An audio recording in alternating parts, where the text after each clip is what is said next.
Okay, now I'll teach you how to install the UV control box. This is the back side of the UV control box.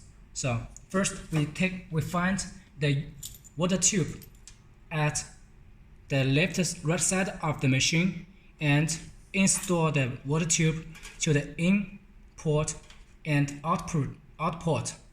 These two water tube you can install to any position.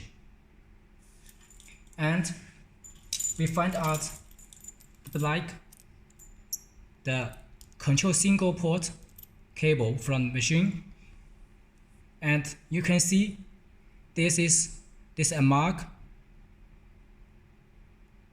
is bend mark on the top of the cable, and this port also have a mark here, and we put this small cable to ES,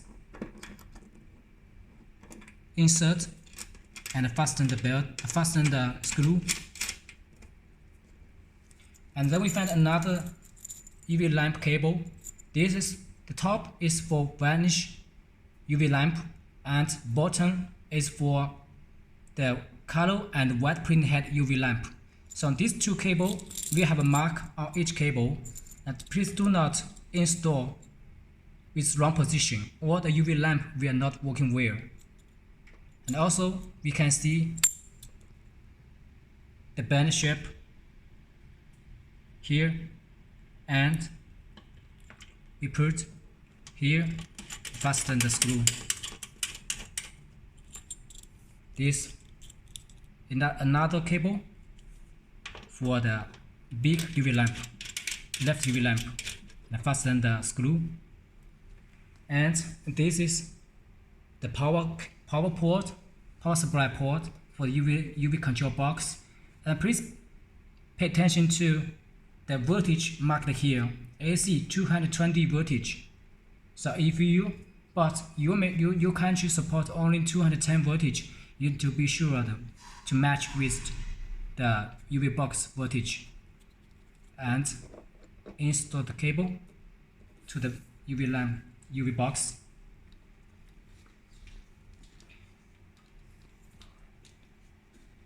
After we be sure all the cable and water tube are connected well, we can power on the UV control box.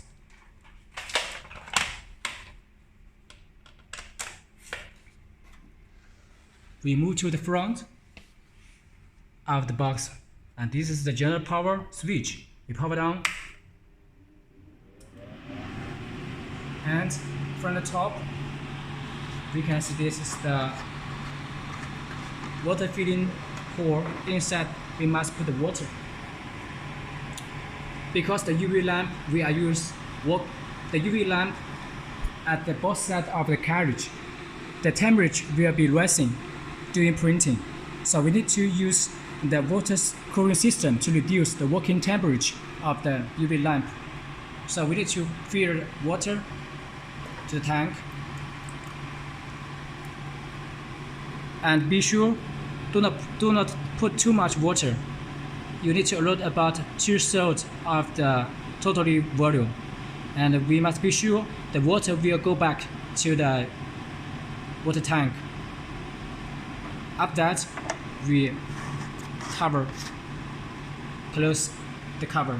So we install also we need to check if any position connection of the tuber is leaking water or not. We need to check for each position, and also the water tube at the both left and right side of the carriage, to be sure the water will not leaking out.